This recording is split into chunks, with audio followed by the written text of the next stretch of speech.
We're just ready to roll. Everybody's ready?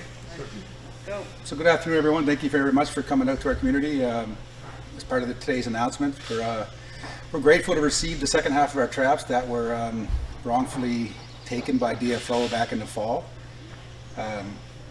Right now we have plans next week for our FSC fishers to take to the water, June 1st. It'll be a slower start. And we're looking at in the following week or months to come, or following month to come, to start our treaty fishery. So it's going to be a bit of a slow start. Our people are a little bit leery of and reluctant to go fishing. You know, last year was such a beatdown for our fishers and our community. They lost a lot of gear.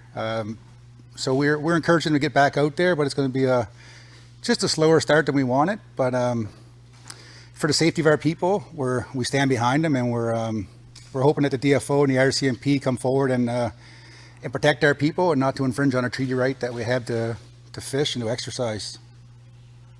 What was the rationale behind the decision to do a slower start? Initially, I thought the plan was for the treaty fishery to start first. Yeah, it's a matter of safety. We haven't had anything back from DFO or RCMP if they're going to protect our people, or if they're just going to continue to lead them in jeopardy and to infringe on their right to fish. So it's all for safety right now. Your fishers are prepared to have traps seized again by DFO? Well, that's what we don't want to happen. You know, there's only a limited number of traps that our people do have, and they can't risk losing them again. So with FSC, like the Food Social Ceremonial, it's been through the courts a few times, and they can't take those traps. So we're hoping that that's an easier way forward for our people to fish. Minister Jordan made clear this morning that anybody who's fishing without DFO authorization will be subjected to conservation laws, and that would include seizure. How are you preparing folks for that reality?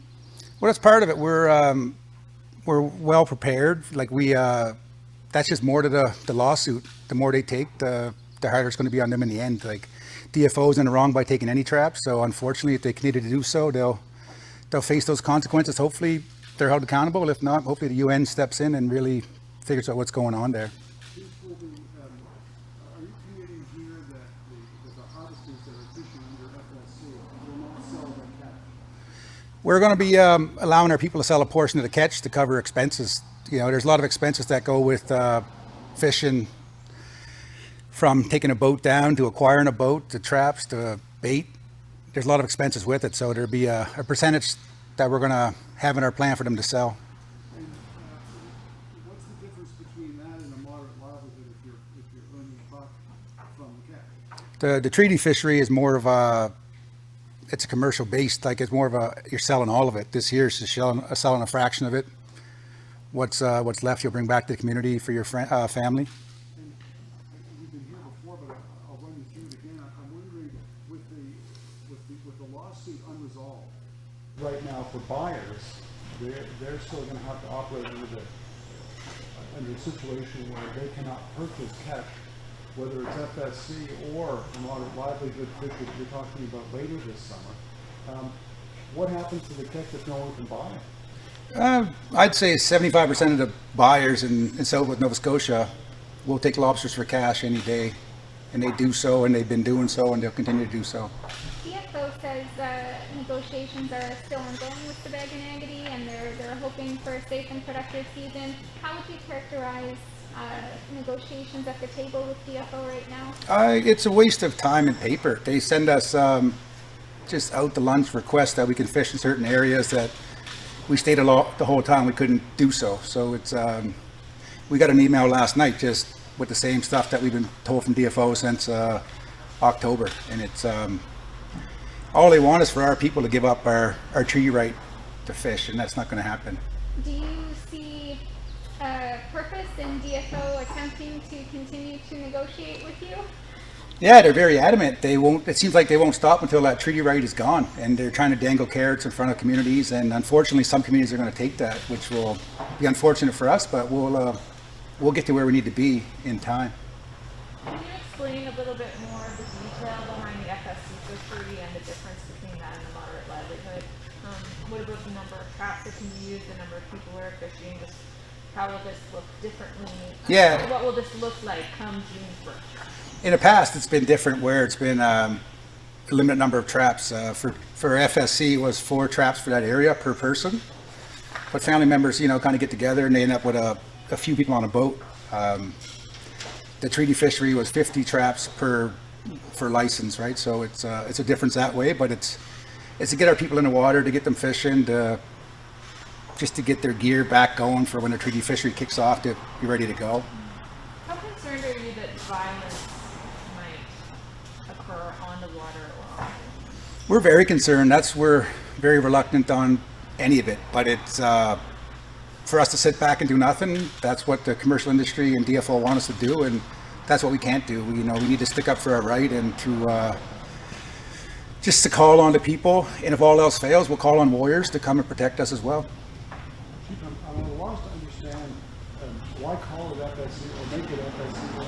At the end of the day, it's still going to trip a conservation and protection response that says this is unauthorized by our rules, and therefore we are entitled, we feel, to seize these traps. I'm wondering, why not just go ahead with the livelihood fishery and be done with it if by DFO rules it's going to be a violation anyway?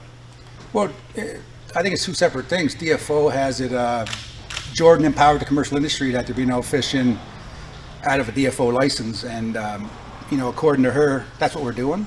According to us, we're not. With FSC, it's a matter of that right that is there. It's been through the courts, so they won't have the same effect. The only way it can be stopped is with conservation. Studies just came out that there's nothing wrong with conservation in the area. Stocks are plentiful. If there's conservation issues, they'll have to stop the commercial season first. It's very different, right? So we don't have to. That's the angle we're going to take, and it gets our people in the water, and we'll go that way. You're allowed to fish FSC. There's Yeah. absolutely no prohibition on those fisheries. That's right. It's just the selling of the catch is where we The selling of the catch. So that's just a portion to cover cost, and the rest will be brought back to the community. I just want to change gears for a second and talk about your statement this morning on the Purity Goldboro LNG project and your concerns with that project. Can you tell me a little bit about why you're opposed to it? Yeah, it was brought to my attention that those camps are very hard on the women, sex trafficking, child abuse and stuff. So, I had concern making my people, so I brought that to the table for the chiefs to discuss. There was a motion passed to dissolve that company that was involved with that Paraday project. And you wrote in the statement that KMKNO won't stop until we have nothing left. Can you put that in context as well with KMKNO's role in the fisheries? Are those 2 very separate approaches that KMKNO is taking, or? No, KMKNO has a limited number of bands that they're working with, and they're just trying to make deals everywhere they can at no cost. So for us, we're not doing so. We're more step back, looking at the overall of everything and the protection of the land and our people. So we have a different approach. How many boats will be in the water next week? That's what we're looking at right now. We have our fisheries director making calls to see exactly who is heading there and what days they'll take to the water. And we'll let everyone know as soon as we get those calls back. We expect it to be June 1st. Yeah, that's when we're And it's starting. weather-dependent. Weather dependent, of course, yeah. And are there any concerns at all about going into that area given the current lockdown health restrictions, or whether people are fishing or people are there to support the fishers? Are you concerned at all that maybe police may enforce other rules to go? Well, that's a part of it too. I'm sure they got their whole games figured out, but for us, our fishers are going to be essential workers, and we'll provide them support for that. The supporters, I'm not sure. That's a safety concern we have of how we could have people there to support and protect when there's guidelines in place. So that's all stuff we're working on right now. Have you received any direction from has anyone from the province said this isn't possible given the lockdown? No, problems was all talking about money. I think it was not enough money to spend. Any Maybe Mr. Knopfler? I just see, Mr. Tutton, do you have any questions? Hello?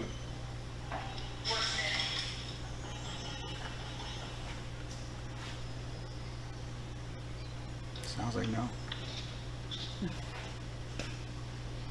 Mr. Tutton, are you there? You stand by. I'm not sure if you can hear me. Yep, we hear you. Okay.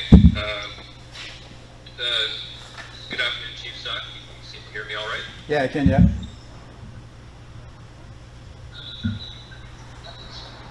The minister's office says that she's offered a number of meetings this week to meet with you and discuss the water livelihood. So far, they've not been accepted.